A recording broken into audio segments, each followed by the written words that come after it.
வணக்கம். தர்மத்தின் மதிப்பு என்ன தெரிந்து கொள்ள வேண்டுமா? இந்த கதையை முழுமையாக கேளுங்கள். முன்பு ஒரு குடும்பம் காசிக்கு சென்று ஏதோ ஒரு காரணத்தால் அங்கேயே தங்க நேரிடுகிறது. அது ஆன்மீக குலம் என்பதால் வேதம் ஓதுவதும் குழந்தைகளுக்கு வித்தை போதிப்பதுமாக அந்த குடும்பத் தலைவர் இருக்கிறார். கால ஓட்டத்தில் அந்த குடும்பத் தலைவி இறந்து விடுகிறார். தன் ஒரே மகளை செல்லமாக வளர்ப்பதோடு நிறைய தர்மசாஸ்திரங்களையும் அப்பெண்ணுக்கு தந்தை கற்றுத்தருகிறார். மகளும் வளர்கிறாள். மகள் வளர வளர தந்தைக்கு ஒரு கவலை. நாமும் ஒரு எளிய வாழ்க்கை வாழ்கிறோம், இவளுக்கு ஒரு திருமணத்தை செய்துவிட்டால் நிம்மதியாக இருக்கலாமே என்று. ஆனால் மகளோ பிடிவாதமாக, அப்பா, நான் இறை சேவைக்கே என்னை அர்ப்பணிக்கப் போகிறேன், அதனால் எனக்கு திருமணம் வேண்டாம் என்று கூறிவிடுகிறாள். அக்கம்பக்கம் உள்ளவர்களும் அறிந்தவர்களும் கூட, அம்மா, நீ பெண், தனியாக வாழ முடியாது, ஒரு ஆணை திருமணம் செய்துதான் ஆக வேண்டும் என்று எத்தனையோ அறிவுரைகள் கூறினார்கள். ஆனால் அவள், காசி விஸ்வநாதர் மீது ஆணை, என்னை தொந்தரவு செய்யாதீர்கள் என்று கூறி ஒதுங்கிவிடுகிறாள். தந்தையும் எவ்வளவோ சொல்லி பார்த்தார். பிறகு வேறு வழி இல்லை என்பதால் தன்னிடம் இருக்கக்கூடிய நில புலன்களையெல்லாம் விற்று, அம்மா, ஒருவேளை நான் இறந்து போய்விட்டாலும் இந்த செல்வத்தை கொண்டு பிறரை நாடாமல் கையேந்தாமல் வாழ்ந்து கொள் என்று ஏற்பாடு செய்துவிட்டு ஒரு பெரிய இல்லத்தையும் வாங்கி தந்துவிட்டு சில காலங்களில் இறந்தும் விடுகிறார். அதன் பின், தந்தை எனக்கு சில விஷயங்களை போதித்தார், அவற்றை செயல்படுத்தினால் என்ன என்று மகளுக்கு ஒரு ஆசை தோன்றியது. எனவே பல ஊர்களில் இருந்து காசிக்கு வரும் பக்தர்களுக்கு இலவசமாக தன் இல்லத்திலே தங்க இடம் தருவதும் உணவு தருவதும் என்று ஒரு அறப்பணியை துவங்க, காலம் செல்ல செல்ல இப்படிப்பட்ட அறப்பணிகளை ஒரு பெண் செய்கிறார் என்று அறிந்து பலர் மருத்துவ உதவி, கல்வி உதவி வேண்டும் என்று கேட்க இவளும் செய்து கொண்டே வருகிறாள். உலகிற்கே படியளக்கும் ஈசன் சும்மா இருப்பானா? அவன் திருவுள்ளம் இந்த பெண்ணை சோதிக்க எண்ணியது. அந்த காசி மாநகரம் முழுவதும் இவள் புகழ் பரவத் தொடங்கியது. அனைத்து செல்வங்களையும் தந்து தந்து ஒரு கட்டத்தில் வறுமை இவளை சூழ்ந்து கொண்டது. இப்பொழுதும் பலரும் வந்து உதவிகள் கேட்க வேறு வழியில்லாமல் அக்கம்பக்கம் உள்ளவர்களிடம் சிறு தொகைகளை கடன் வாங்கி தர்மம் செய்ய துவங்குகிறாள். ஒரு கட்டத்திலே அவர்களும் இவளுக்கு கடன் தர மறுத்து விடுகிறார்கள். அது மட்டுமல்லாமல், முன்னர் நாங்கள் அளித்த கடன்களை கொடு என்று கேட்கவும் துவங்கிவிடுகிறார்கள். இரவில் படுத்தால் இவளுக்கு உறக்கம் வரவில்லை. சிறு பெண் என்பதால் அச்சமும் ஆட்கொண்டு விட்டது. இந்த வேதனையோடு காசி விஸ்வநாதரை வணங்கி, எந்த ஜென்மத்தில் நான் செய்த பாவமோ இப்படி கடனாக என்னை இடர்படுத்துகிறது. இறைவா, நான் செய்தது சரியோ தவறோ தெரியவில்லை. ஆனால் தர்மம் செய்ய வேண்டும் என்ற ஆர்வத்தோடு நான் இருந்ததால் என் சக்திக்கு மீறி தர்மம் செய்துவிட்டேன். ஊரை சுற்றி கடன் வாங்கிவிட்டேன். எல்லோரும் கடனை திரும்ப கேட்கிறார்கள். என்னால் கொடுக்க முடியவில்லை. அவர்கள் கேட்பது தவறு என்று நான் கூறவில்லை. அந்த கடன்களை திருப்பிக் கொடுக்கும் சக்தியை கொடு என்றுதான் கேட்கிறேன் என்று மனமுருகி இறைவனை வணங்கி வேண்டுகிறாள். ஒரு நாள் ஒரு பழுத்த மகான் இவளை தேடி வருகிறார். மகளே, கவலையை விடு. இந்த காசி மாநகரத்திலே மிகப்பெரிய தனவான் ஒருவர் இருக்கிறார். அவரை சென்று பார், உனக்கு உதவி கிடைக்கும் என்று அந்த மகான் கூறுகிறார். எனக்கு அவரை அறிமுகம் இல்லை. நான் சென்று கேட்டால் தருவாரா அல்லது மறுத்து விடுவாரா என்ற அச்சம் அவளுக்கு ஏற்படுகிறது. என்றாலும் துறவி கூறியதால் அன்று மாலை அந்த செல்வந்தர் இல்லத்திற்கு செல்கிறாள். அந்த செல்வந்தன் இந்த பெண்ணை பற்றி கேள்விப்பட்டிருக்கிறான். ஆனால் நேரில் பார்த்தது இல்லை.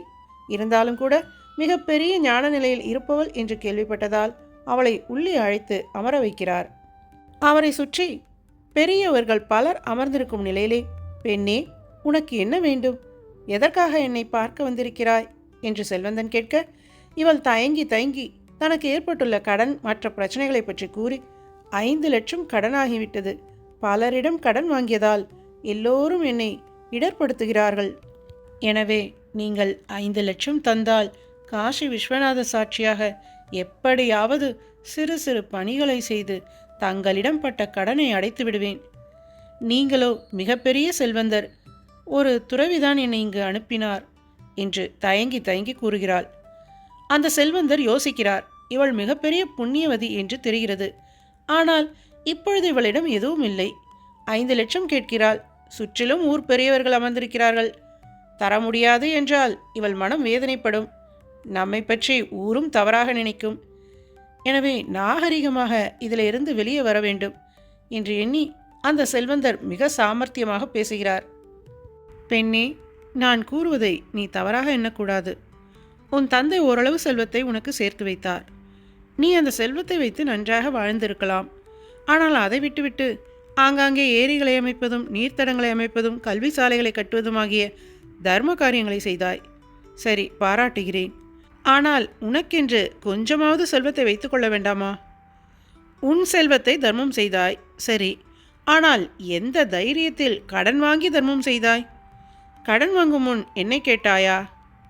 சரி, நீ செய்ததெல்லாம் நியாயம் என்றாலும் இப்படி தர்மம் செய்த நீயே நடுவீதிக்கு வந்து விட்டாயே.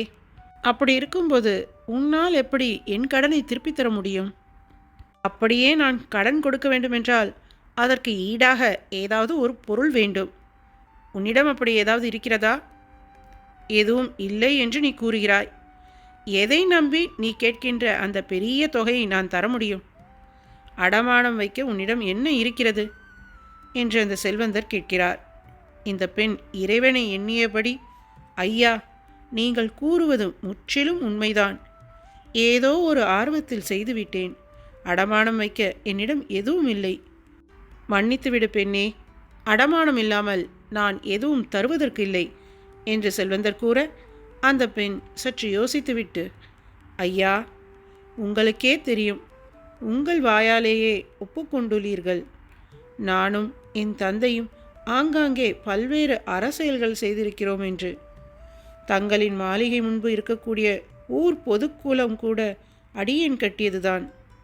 இந்த நீரை தினமும் ஆயிரக்கணக்கான மனிதர்கள் பயன்படுத்துகிறார்கள். ஏன், விலங்குகளும் இந்த நீரை பருகுகின்றன. இவையெல்லாம் புண்ணியம் என்று நீங்கள் அறிவீர்கள் அல்லவா? என்றாலும் இந்த பொதுக்குளத்தை எதையும் எண்ணி அடியேன் அமைக்கவில்லை. இருப்பினும் எனக்கு உடன்பாடில்லை என்றாலும் நீங்கள் கேட்பதால் சொல்கிறேன். இந்த திருக்குளத்திலே நாளை காலை சூரிய உதயத்திலிருந்து யாரெல்லாம் நீர் பருகுகிறார்களோ அதனால் அடியேனுக்கு வரக்கூடிய புண்ணிய பலன் முழுவதையும் உங்களிடம் அடகு வைக்கிறேன். 5 லட்சத்திற்கு உண்டான அசல் வட்டிக்கு சமமான புண்ணியம் எப்பொழுது உங்களிடம் வந்து சேருகிறதோ அப்பொழுது அடியேன் தங்களிடம் பட்ட கடன் தீர்ந்ததாக வைத்துக் கொள்ளலாமா? அல்லது அதனையும் தாண்டி நான் தர வேண்டுமென்றாலும் தருகிறேன் என்று கேட்க, அந்த செல்வந்தர் சிரித்துக்கொண்டே, பெண்ணே, ஏதாவது ஒரு பொருளை தான் அடமானம் வைக்க முடியும், பாவ புண்ணியங்களை அல்ல. ஒரு பேச்சுக்கு நீ கூறியபடி நீரை பருகுவதால் ஏற்படும் புண்ணியம் என் கணக்குக்கு வருவதாக வைத்துக்கொண்டாலும் புண்ணியம் அரூபமானது, கண்ணுக்கு தெரியாதது. உன் கணக்கிலிருந்து புண்ணியம் என் கணக்கிற்கு வந்துவிட்டது என்பதை நான் எப்படி தெரிந்து கொள்வது என்று கேட்கிறார். ஐயா, அது மிகவும் சுலபம். கட்டாயம் நீங்கள் புரிந்து கொள்ளும்படியான ஒரு ஏற்பாட்டை செய்கிறேன். என்னுடன் வாருங்கள் என்று அந்த செல்வந்தரின் வீட்டிற்கு எதிரில் உள்ள குளக்கரைக்கு அழைத்து செல்கிறாள்.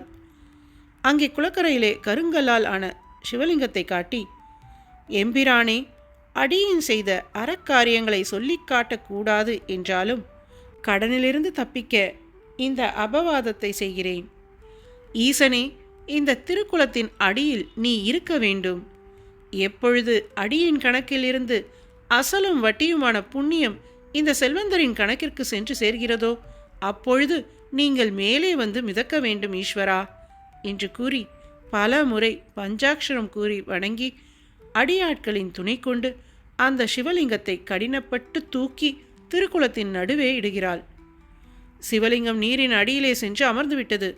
பிறகு அந்த செல்வந்தரை பார்த்து, ஐயா, நீரின் உள்ளே இருப்பது வெறும் கல் என்று எண்ணாதீர்கள். சாக்ஷாத் சிவபெருமான் தான் உள்ளே இருக்கிறார். நாளை காலை சூரிய உதயத்தில் 6 மணியிலிருந்து கணக்கு வைத்துக் கொள்ளுங்கள். யாரெல்லாம் நீரை பயன்படுத்துவார்களோ எத்தனை காலம் ஆகுமோ எனக்கு தெரியாது. ஆனால் எப்பொழுது அடியின் கணக்கிலிருந்து தங்கள் கடன் தொகைக்கு சமமான புண்ணியம் வந்து சேருகிறதோ அப்பொழுதே இந்த சிவலிங்கம் மேலே வந்து மிதக்கும் என்று கூறுகிறாள்.